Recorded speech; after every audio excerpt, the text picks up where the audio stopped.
Bonjour, c'est encore moi avec une petite capsule sur la dyslexie et la neurodivergence en général. Donc aujourd'hui, j'aimerais aborder le sujet des gens qui n'osent pas parler de leur dyslexie, qui ne veulent pas en parler, puis c'est très correct de ne pas vouloir en parler, parce que souvent, ça nous accole une étiquette, puis on a peur que ça nous nuise dans notre emploi, que ça diminue l'opinion des gens à notre sujet, alors on souhaite ne pas en parler. Et on essaie très fort de cacher tout ce qui pourrait dévoiler notre situation neurodivergente, comme des fautes des fautes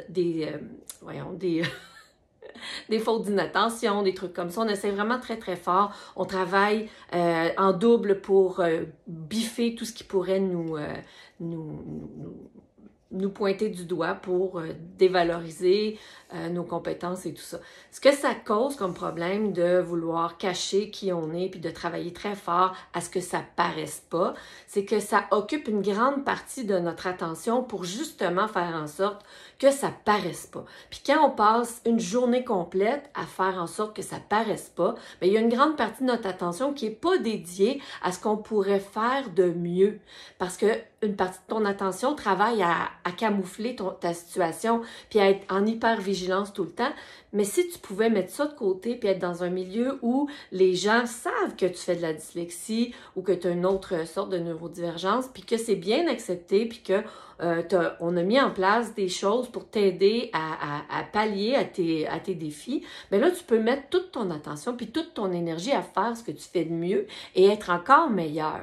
Donc, tu travailles moins longtemps, tu travailles à des moments où est-ce que ça convient à ta situation, avec des outils qui viennent appuyer tes talents au lieu de toujours travailler à les effacer puis à faire en sorte que ça paraisse pas.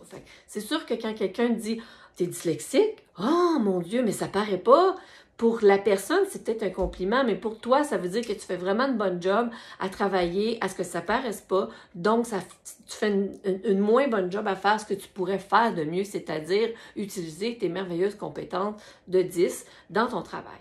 Donc, je te respecte si tu as choisi de ne pas en parler, mais il y aurait peut-être moyen de trouver une façon d'en parler, d'ouvrir la conversation pour mettre en place un climat d'acceptance, d'inclusion, c'est de ça que je veux parler finalement, d'inclusion pour que tu puisses avoir tout en ta possession pour faire le meilleur travail puis utiliser tes forces pour faire ton travail de façon impeccable.